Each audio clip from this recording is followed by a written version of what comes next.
Nak tak anak-anak anda cemerlang dalam pelajaran?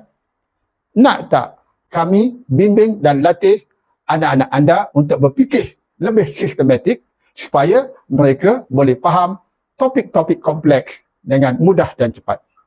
Nak tak kami bantu anak-anak anda supaya mereka berjaya dalam pelajaran? Tonton video ni sampai habis. Assalamualaikum dan salam sejahtera.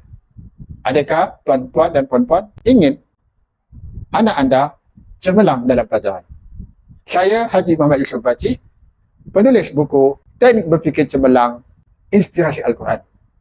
Dalam surah Yusuf ayat 7, Allah berfirman, A'udzubillahi minasyaitanir rajim, laqad kana fi Yusufa wa ikhwatihi ayatul lis-sa'ilin. Sesungguhnya dalam kisah Yusuf dan saudara-saudaranya adalah tanda-tanda pelajaran bagi mereka yang suka bertanya.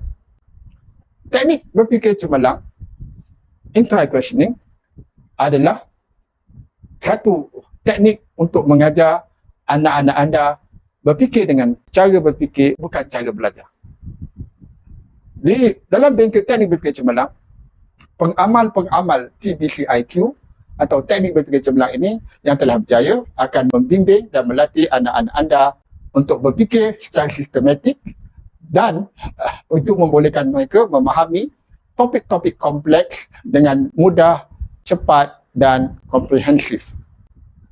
Selepas itu, mereka akan dibimbing dan dilatih untuk menulis nota selaras dengan bagaimana mereka telah berfikir, dan ini akan memudahkan mereka untuk ingat fakta dengan mudah dan cepat, sehingga kan anak-anak anda tidak perlu masa yang panjang untuk belajar. Mereka akan rasa seronok kerana mereka ada masa yang terluang untuk aktiviti-aktiviti lain.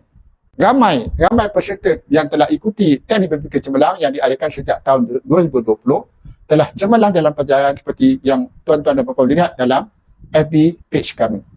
Jadi, jangan buang masa lagi. Bantulah anak tuan-tuan dan puan-puan supaya mereka dapat peluang yang sama dengan orang lain untuk cemerlang dalam pelajaran dengan pelaburan yang sedikit, di mana teknik ini boleh diamalkan di sekolah, di universiti dan sepanjang hayat. Manfaat yang dapat begitu besar dengan jumlah pelaburan yang sedikit. Sekian, semoga Allah memberi kita hidayah untuk membantu anak-anak kita cemerlang. Assalamualaikum warahmatullahi wabarakatuh.